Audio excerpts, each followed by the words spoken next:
Salut à tous, le journal du foot de ce mercredi 29 juin. Le PSG accélère son mercato, priorité au milieu de terrain. Comme attendu, le FC Porto et le club parisien sont sur le point de trouver un accord pour le transfert de Vitinha contre un chèque de 40 millions d'euros. Ça pourrait se régler dans les prochaines 48 heures selon les informations du journal L'Équipe et il devrait s'engager jusqu'en juin 2027. Autre arrivée espérée au milieu de terrain côté parisien, celle de Renato Sanchez qui est d'accord pour rejoindre le club parisien sur le principe. Il s'est mis d'accord en termes de salaire avec le club parisien. Pour le moment, ça bloque au niveau du prix du transfert. Les Lillois se montrent un peu gourmands et veulent un chèque de 30 millions d'euros alors que le Paris Saint-Germain a fait une première offre à 10 millions. Et côté départ, toujours concernant le Paris Saint-Germain, Xavi Simons s'est engagé avec le PSV Eindhoven alors qu'il devait prolonger d'abord son contrat avec le club de la capitale. Il s'est finalement engagé libre en faveur du club néerlandais, mais le club parisien a inclus une clause de rachat de 4 millions d'euros pour l'été prochain. Les autres infos et rumeurs du mercato, l'OL voit s'envoler la piste Tyrell Malacia après un accord trouvé entre Manchester United et le Feyenoord Rotterdam pour le transfert du latéral néerlandais. Le joueur a prévenu les dirigeants lyonnais de sa volonté de privilégier le club anglais. Lyon va donc devoir trouver un autre arrière-gauche. En première ligue, Newcastle a officialisé l'arrivée de Sven Botman. Le défenseur central néerlandais quitte le LOSC pour les Magpies où il vient de signer un contrat de 5 ans. Montant de l'opération 40 millions d'euros.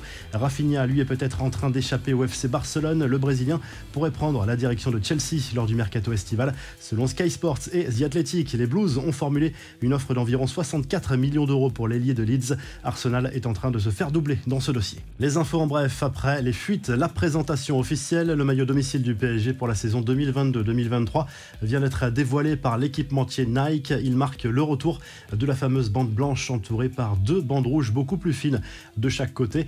On file en Amérique du Sud avec les huitièmes de finale aller de la Copa Libertadores à suivre la nuit prochaine.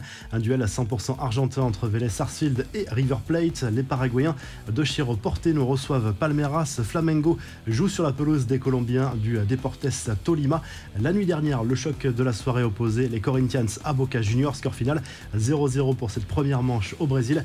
La douche froide pour l'équipe de France U19 battue 2-1 en demi-finale de l'Euro contre Israël. Malgré une grosse domination, les mini-bleus ont été trop maladroits devant le but. Les Israéliens affronteront l'Angleterre en finale vendredi.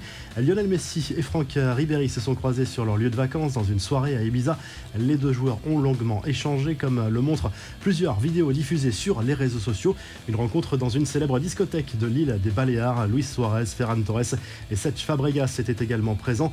Autre joueur présent à Ibiza, Marco Verratti, a lui été cambriolé alors qu'il louait une maison appartenant au Brésilien Ronaldo. Le montant du préjudice s'élèverait à 3 millions d'euros. Des sources proches de l'enquête affirment qu'une quantité importante de bijoux et d'argent en liquide ont été dérobés.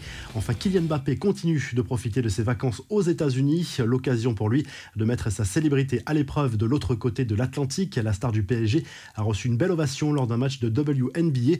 Il n'en parle pas forcément, mais Mbappé a emmené avec lui aux États-Unis 14 enfants de sa fondation. La revue de presse, le journal L'Équipe consacre sa une à la bataille pour les droits télé en France pour les Coupes d'Europe sur la période 2024-2027. Canal+ et Amazon Prime Video ont déposé leur offre officiellement ce matin. Ça pourrait avoir des conséquences sur les prochains droits de la Ligue 1 qui seront attribués, eux, la saison prochaine. Du côté de l'Espagne, le journal Sport se penche à nouveau sur l'avenir de Robert Lewandowski avec une dernière offre du FC Barcelone autour de 40 millions d'euros plus des bonus. Mais pour l'instant, cela reste en dessous des exigences du Bayern Munich. Concernant Memphis Depay, un départ est tout à fait envisageable si le Barça reçoit un chèque de 20 millions d'euros.